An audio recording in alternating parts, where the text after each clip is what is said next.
Howdy, all my nieces and nephews. How the hell are ya? It's your Uncle Perry, and you know what that means. It's time for another scary-ass story.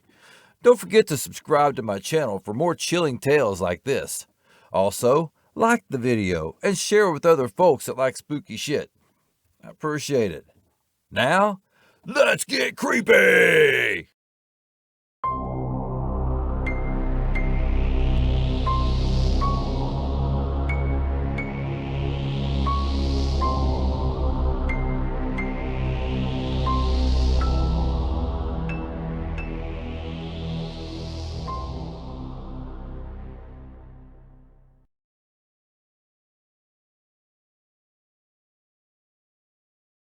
What Really Happened to My Father by Reddit user MotoXL. No one believed what happened to my father, even after that famous YouTuber went missing for a week in the same stretch of woods. But Dad was the first to be taken. My father and I had decided to go camping to help celebrate his promotion at work. He was a seasoned camper, but I was relatively new to it all. We spent most of the day riding our dirt bikes through a few of the trails toward the bottom of the mountain. But when the sun started to set, we decided to make camp for the night. We set up our tents and I gathered some firewood with Dad. We got a pretty decent-sized fire burning before eating dinner and toasting some marshmallows. When the sun was completely gone, I was genuinely afraid of how many stars there were. Being from the city meant I was only used to seeing a few stars in the night sky, but out there away from civilization, it was as if I could see the entire galaxy, and it was unsettling. Further put me on edge, the sounds of the various nocturnal insects buzzing and chirping was a lot louder than back home. There weren't any howling wolves, but there was the occasional owl hoot.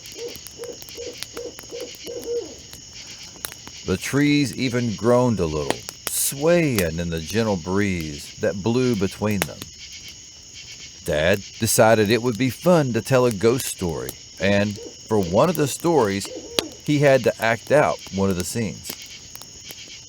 He stood beside a tree, but as he acted out the scene, I noticed something was carved in the bark. "What do you think that is?" I asked, standing and pointing at the symbols. He frowned a little, disappointed I wasn't very interested in his ghost story. He turned his attention to where I was pointing and continued to frown. "I'm not sure.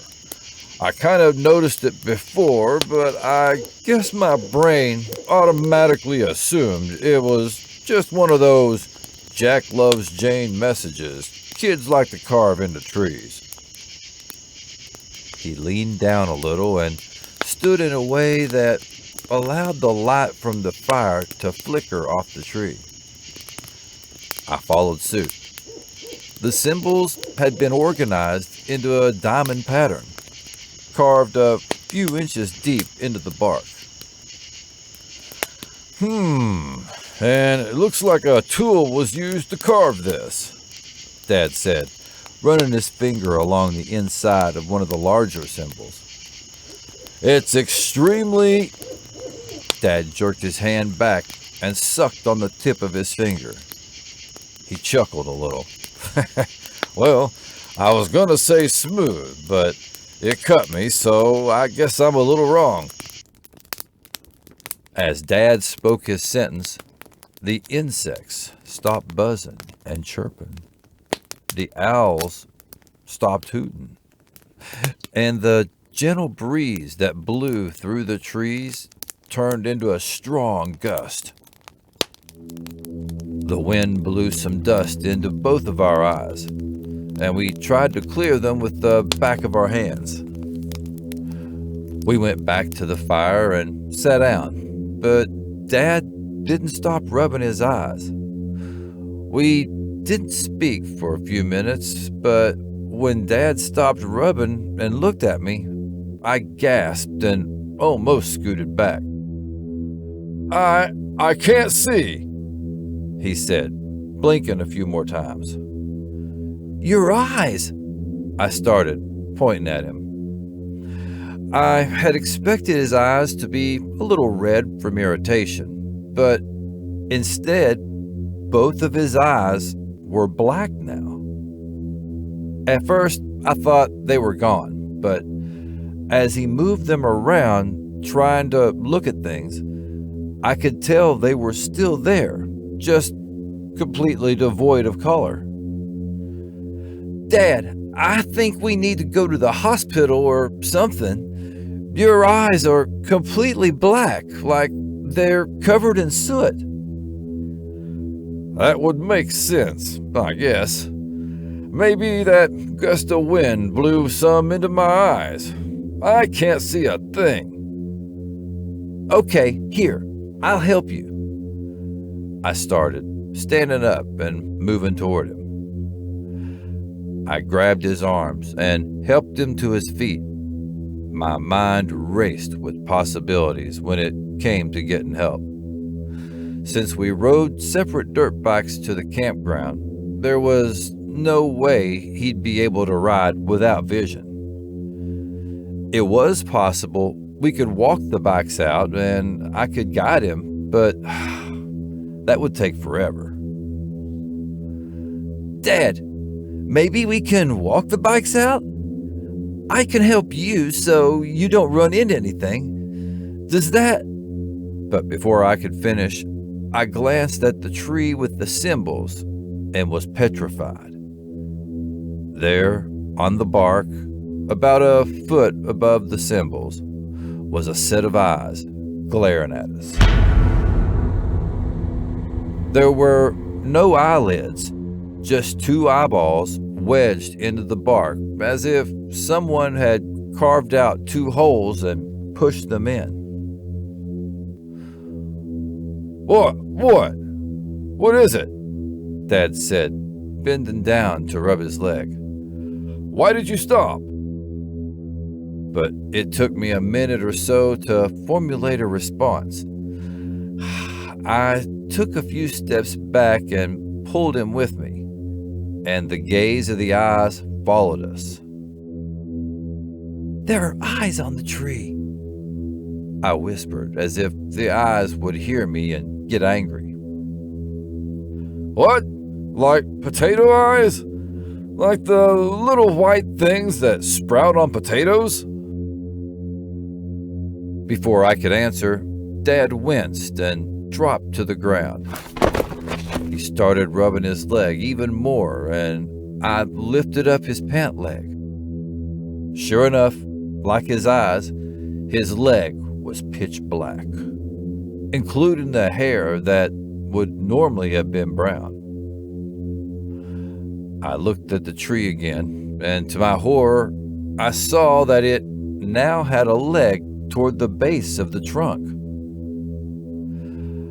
I looked at the eyes again, and though it was hard to confirm due to the low lighting and distance, I swore they were my father's eyes. But instead of being filled with love and compassion like my father's usually were, these eyes were devoid of emotion, just staring at me like a spooky wooden doll. Dad started rubbing his other leg, and I stood up, stepping back. I felt guilty about it later, but my thoughts shifted towards personal preservation as I questioned whether whatever was happening to him was contagious. He started rubbing his torso and his arms, and a few seconds later, the tree took on those body parts as well. "No, no, no!" I started saying as Dad started rubbing at his face and scalp.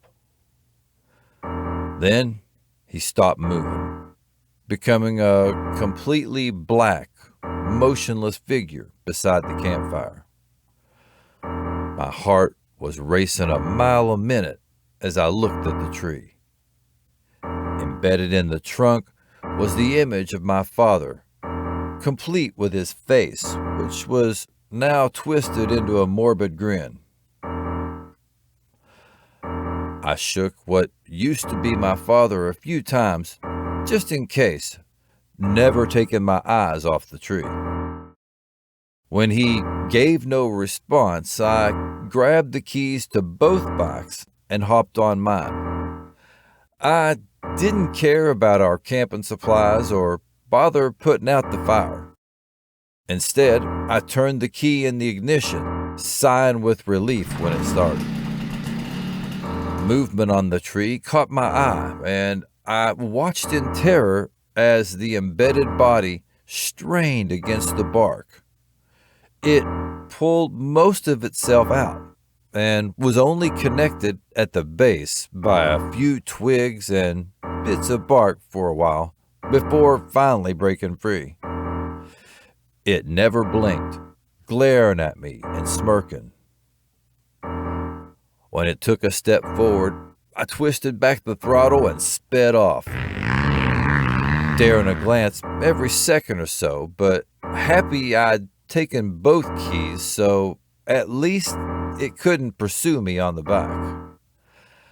I almost biffed it a few times, but managed to make it back to the main road, and then back to my house a couple of hours later. It was the middle of the night, but I banged on the door until Mom opened up. She brought me inside and calmed me down enough for me to try and formulate what I just witnessed. I tried explaining exactly what happened, but it was too far-fetched for her to believe. She kept shaking her head and saying I was in shock, asking why I had left my father at the campsite. A firm knock at the front door pulled both our attentions, and Mom opened it. There at the threshold was the beast from the forest that had assumed my father's identity.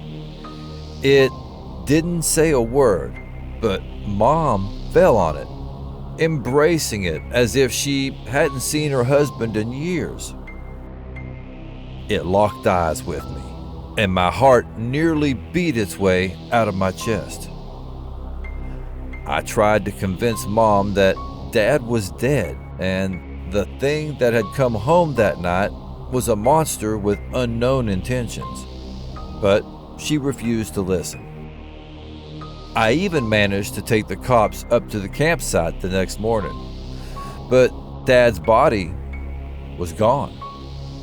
The symbols were still carved into the tree, but now there was an additional symbol above the others. Since the cops found nothing and Mom refused to believe me, I had no choice but to move out.